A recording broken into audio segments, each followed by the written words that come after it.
Hello, everyone, and welcome to another episode of the Bold Take Scouting Podcast. As you can see, I'm not joined by my fellow co host, Alex Greb, and we hope that this is really the last time that it'll be the case that it's only one of us, but that's all right, as I'm going to run through a lot of some really important and interesting topics as it pertains to the college football world and the NFL world, where we had an absolutely packed weekend, starting off with the conference championships in college football. And pertaining to the college football playoff, we saw Alabama upset Georgia and take the win, which gave them the first seed in the college football playoff. Georgia was seen as really the best team in the country and really deservedly looking at their resume up until that point. But Alabama came in and just played better football than Georgia and outplayed them in a variety of factors and beat them. And we also saw Michigan take care of Iowa 42-3, and Cincinnati took care of business against Houston, meaning that it's Alabama 1, Michigan 2, Georgia 3, and Cincinnati 4 in the college football playoff, with Alabama and Cincinnati facing off and Michigan and Georgia facing off. And I'm not going to reveal my predictions for those games yet, as I'd like to do that when both Alex and I are on the air so we can have a live reaction to our picks there. I think that especially the Georgia Michigan matchup is a really tight one that it will take a lot of mulling over before we give those picks. But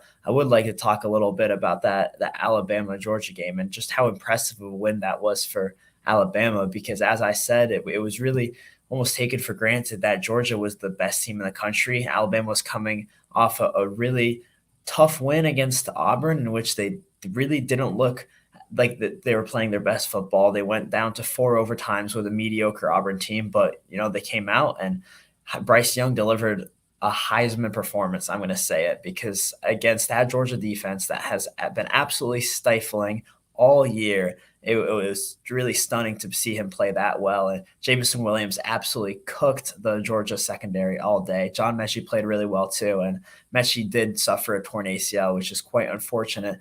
I think it'll hurt Alabama's chances a little bit, but knowing how deep that wide receiver room is, I'm sure they're not gonna suffer too much. And getting into the Heisman, the trophy finalists were announced this week, with Bryce Young, C.J. Stroud, Kenny Pickett, and Aiden Hutchinson being the nominees. And I actually have quite a bit of criticism for this slate of finalists. I think that it really represents what's wrong with Heisman voting. And let me just explain a little bit how Heisman voting works. It's a lot of reporters that have a vote and that put together their ballot, and they turn it in, and it gets aggregated into these 4 finalists and also the winner, which will be revealed in a few weeks' time. But a lot of these reporters are beat reporters or really more specialized reporters that don't cover college football as a whole, and who admit themselves that they don't have the time to be watching all of the best college football games during the year. So we have guys who are voting on who are the best college football players and deciding for the Heisman Trophy, which is the most prestigious individual award in college football, that don't even watch the guys that they're voting for, which I think is extremely wrong. And I think seeing 3 quarterbacks here in a year where quarterbacks really didn't dominate college football like they sometimes do is telling, because at the end of the day, the quarterbacks are still the ones grabbing the headlines. And I know that Young, Stroud, and Pickett still had really good seasons, but let's take a look at who didn't make it. Kenneth Walker had an incredible season as Michigan State's running back. There are several wins where Kenneth Walker single-handedly propelled them to those results. I'm thinking of, for example, the Penn State game in the snow, where he had an absolutely great game, and I don't know if Michigan State wins that game without him. And I really just don't understand how a player that had that good of a season isn't represented. And Will Anderson, the linebacker from Alabama, was maybe the best player in college football and might have even been better than Hutchinson on the defensive side. He had 15 and a half sacks, absolutely amazing, and he's going to be probably a top 10 pick in the NFL draft next year, as he's only a true sophomore right now. But he's not there either, which is really surprising. I think, in my opinion, CJ Stroud and Kenny Pickett had really good years, but I would be putting both Will Anderson and Kenneth Walker there instead of them. And now, talking about who's actually going to win it, I think it's going to be Bryce Young. And, I think Bryce Young deserves to win it. There was there was some discussion as to whether or not he deserved it beforehand. And I thought that, he probably still did deserve it, although he wasn't turning in the season that we've seen from previous Heisman winners, like say Joe Burrow in recent memory. He had one of the greatest single seasons in college football history. But I think that exclamation point to close out the regular season against Georgia, throwing for over 400 passing yards and getting the win against such a stingy defense, really makes him deserving of that award. And I would be shocked if we don't see Bryce Young getting his name called as the Heisman Trophy winner in a few weeks' time. The 43-4 touchdown interception ratio is really impressive. And yeah, he really got Alabama through some rough patches in the season. He wasn't the best player on the field against Auburn, but when it mattered the most and they needed a touchdown drive late in the game at the end of regulation, he drove them 97 yards down the field, really poised, really accurate, great, really good distributor in those final moments. And they ended up getting the win. So, and then we saw what he did against Georgia. So I think Bryce Young's an excellent quarterback, and he definitely deserves that recognition. And now I want to switch gears to the NFL, where we had really one of the most memorable primetime football games in the last decade, honestly, between the Patriots and the Bills last night. The Patriots came out on top and take the first seed in the AFC. And, the game was defined by the weather, in which there were incredible gusts of wind. There was a video that went viral of Tyler Bass kicking a field goal in warmups that didn't even make it to the uprights because he was kicking into the wind, and it was just that brutal. But the Patriots ended up getting the win. I think in large part that's because Bill Belichick outcoached Sean McDermott. If you look at what the Patriots did, is actually really stunning. They threw 3 times total. Mac Jones, the rookie of the year, because that's what he's going to be, and he's been excellent this whole year long, only threw the ball 3 times, and the Patriots still won the football game. They ran 38 times with great success, highlighted by a long touchdown by Damian Harris, where I don't think he was even touched. And the Bills knew they were running all day and couldn't stop it, which is really just mind-boggling if you think about it, because it's extremely rare to be able to run at that high of a rate with that success. I've actually never seen a team solely commit to the run game like the Patriots did last night and have success all day long. And that's what they did to the Bills. And I'm shocked the Bills never adjusted. They never stacked the box fully against the Patriots until really like the fourth quarter. And that would have prevented a lot of the rushing yardage that the Patriots accumulated to win this football game. So I'm shocked that Sean McDermott didn't make that adjustment earlier. And now on the other side of the ball, I really don't understand why Josh Allen only carried the ball 6 times, because it was a game where that was not conducive to passing, as we know, with the weather conditions.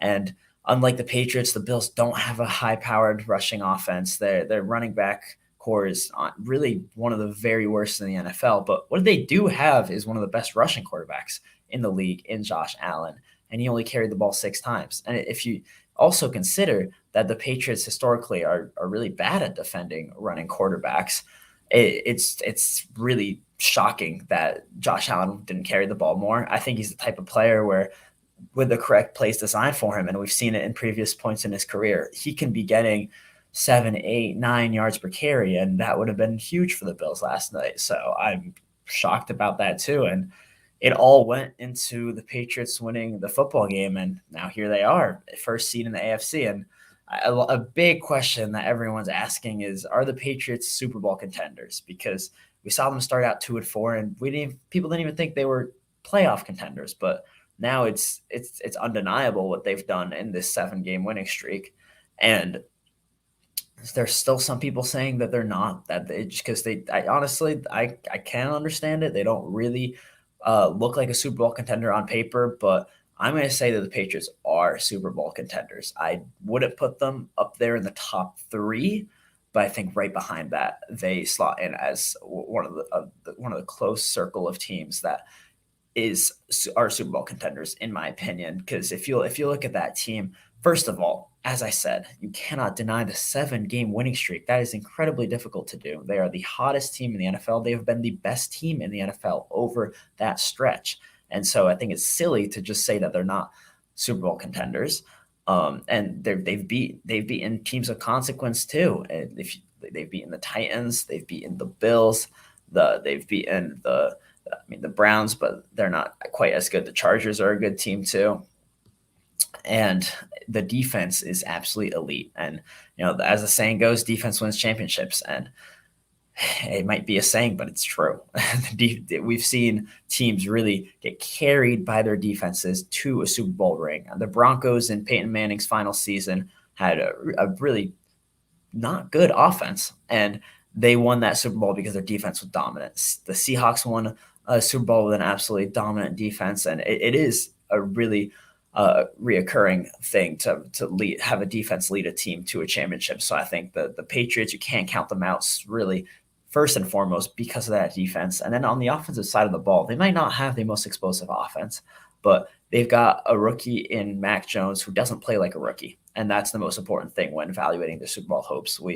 I don't know if we all know the fact that I'm going to say now, but it's quite prominent in that no rookie quarterback has ever won the Super Bowl in the Super Bowl era. It's never been done, and which is astonishing. And you might take that precedent and say that it's going to be really difficult for the Patriots, but I'm not worried about Mac Jones being a rookie for the Patriots because he simply plays years beyond his time. He makes great decisions, rarely puts the ball in danger. Really good distributor who can just put the ball on the money to the open receiver and even get receivers open by manipulating defensive backs. So I'm not worried about Mac Jones. I think he's going to stay poised in big moments in the playoffs, and he's not going to look at it like a rookie at any point. And Bill Belichick has been really tailoring this offense to his skill set to ensure that he's playing his best football. And I think we've seen the rest of the offense step up a good amount. The rushing offense is clicking. We've seen Ramondre Stevenson come on as a really good RB2, which is important given that Damian Harris is a good, not great running back, and it's really just good to have a two-headed running back monster like the Patriots have now.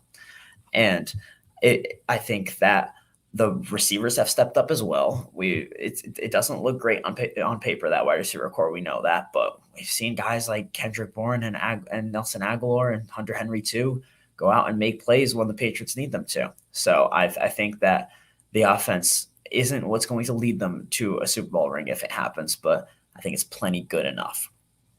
Now let's talk cons on why the Patriots might not win the Super Bowl. And as I said, the offense is good enough, but I think what would be tricky for the Patriots is if they were to fall behind by multiple scores in a game in the playoffs, because the offense isn't built to be able to come back from behind. It's a run first offense, and its passing offense is tailored to short passing situations where Mac Jones gets to make a couple reads, find the open receiver usually in the 10 to 15 yard range, and get the ball out really efficiently, throw in rhythm the whole drive. And Patriots like to run drives that take out big chunks of the clock. So I think it would be worrying to see the Patriots go down 2 scores. And that's my primary worry for them in terms of being Super Bowl contenders. And the other question is, can Mac Jones play in Foxborough in really bad weather conditions? Like I said, I don't expect Mac Jones to play poorly in the playoffs because the moment's too big for him, or because he gets exposed, because he's been incredible, and I think he demonstrates great poise. But what could get him is if the Patriots end up getting the first seed in the AFC and they have home field advantage, that might not even be that big of an advantage, because Mac Jones has just never played in cold weather. He said it himself yesterday. That was really just the first time that he had ever played in those weather conditions. And I think he's got to get acclimated to it really quickly, because playoffs run through cold weather usually in the NFL. On the NFC, you've got Lambeau, where the Packers are consistently getting high seeds and hosting playoff games. The Patriots in Foxborough. When the Bills are hosting a playoff game, that's the same thing as we saw with their terrible weather conditions last night. And so I think that is a worry that in the end I don't think will be too big, because I would be shocked if such a factor ended up sinking the Patriots in the Super Bowl. They're just too well built of a team, and Bill Belichick considers everything. So I think whatever the situation, he'd be able to overcome that. But definitely the Patriots don't want to end up going down 2 scores. And so I think their team with that defense and how long their offensive drives are is built to not go down a couple scores, but you never know what can happen. You can have a punt return for a touchdown, kick return for a touchdown, something of the sorts, and suddenly you're down 2 scores. But, in short, I would say yes, the Patriots are Super Bowl contenders. Not top 3 because I still put teams like the Bucs and the Packers ahead of them, but I think they're really up there, and I'd say they're top 2 in the AFC alongside the Chiefs, in my opinion. Now before I end this live, I want to highlight 2 rookie breakout games by rookie players that I really liked coming out, so I'm really happy to see them have these breakout games with the given opportunity. And the first one is our Offensive Rookie of the Week, Javonte Williams. If you want to check out our Rookies of the Week, go to our Instagram page, as you can see, at Bold Take Scouting. That way.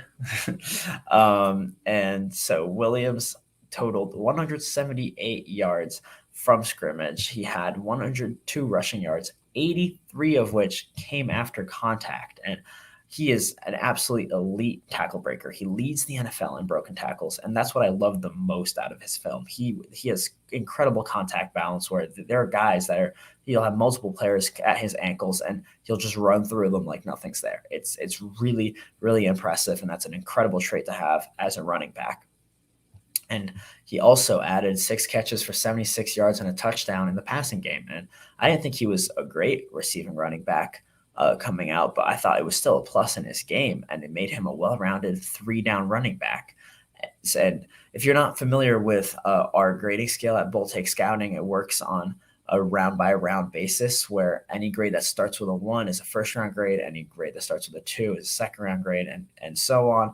And a 1.1 would be a really high first-round grade, whereas a 1.9 is a low first-round grade.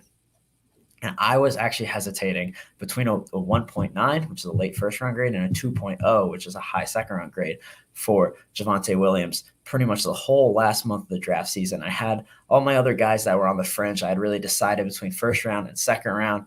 Javonte Williams, I was just going back and forth because I was like, man, I love his skill set. I love the quickness he has, the burst he has, combined with the physicality, the contact balance. He can block, he can catch, really well-rounded 3-down back who can shine as a workhorse in the NFL. And that's what I think he will do. I've been surprised that the Broncos have kept Melvin Gordon having such a share of the running back touches when Javonte Williams is clearly just the better player. And I think that, be it already now, even when Melvin Gordon comes back, or next year, I think Javonte Williams will be the workhorse for them and will shine in that role.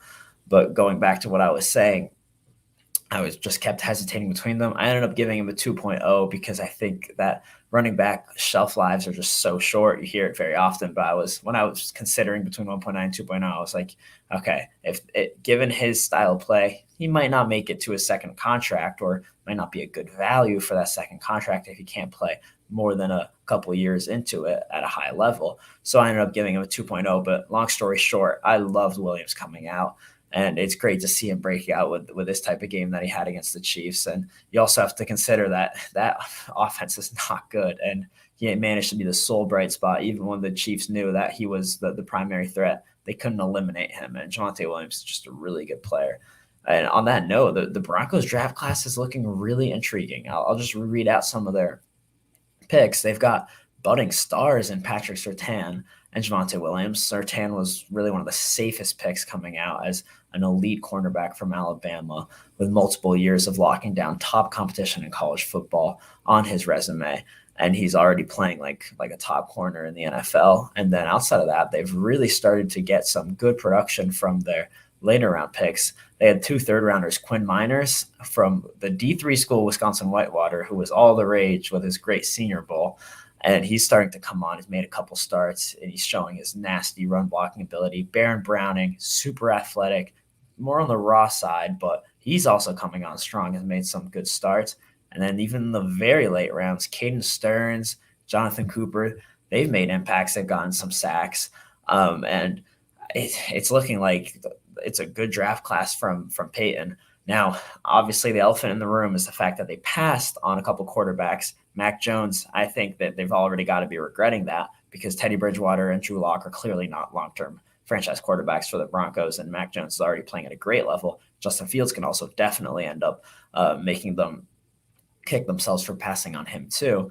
But at the end of the day, you can survive missing or passing on a quarterback like that if you really just get a stacked class of playmakers. And when you hit on the first two picks like they have with Surtain and Williams, and then you get a trio of guys that are probably going to be solid future NFL starters, it's a good draft class regardless. And I think it can be really foundational to this team that George Paton is building.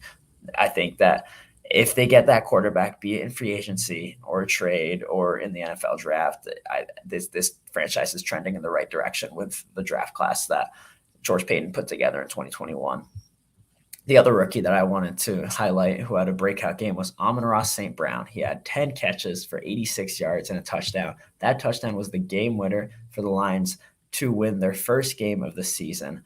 And he's a guy that I absolutely loved in the pre-draft process, and I was shocked that he fell to the fourth round. I had a 2.4, which is a mid-second round grade on him, and he slid all the way to the fourth round. And I said right after the draft that he was one of the biggest steals of the draft, and I think that that's going to end up being the case. And what he did on Sunday is just a glimpse of what he can do on a regular basis in the NFL once he keeps developing. I think he's a really quick, crisp route runner with great hands who also has a surprising ability to leap and adjust to the ball. And while he won't really get true contested catches because he's not the biggest guy, I think he can be such a reliable playmaker out of the slot that he's going to have a long, successful career in the NFL. And Jared Goff seconded those words when he said that Amon-Ra is a stud, and he's going to be a stud for as long as he wants to be in this league. I think that while he's not having the flashiest of rookie years, this performance really indicates to me that I'm going to keep trusting my scouting, and Amon-Ra St. Brown is going to be a good receiver in this league. And that wraps up this Hot Topics show. I hope you guys have enjoyed me talking about this variety of topics. As always, if there's anything you ever want us to talk about, shoot us a DM on our Instagram account, and we'll include it in the show. We will be wrapping up the Hot Topics series pretty soon as we get into finally being able to hit the tape and scout these players in the 2022 draft class. That'll be really soon in the coming weeks, and it's been fun. We'll be back in a week for another episode of the Bull Take Scouting Podcast. Thanks for watching.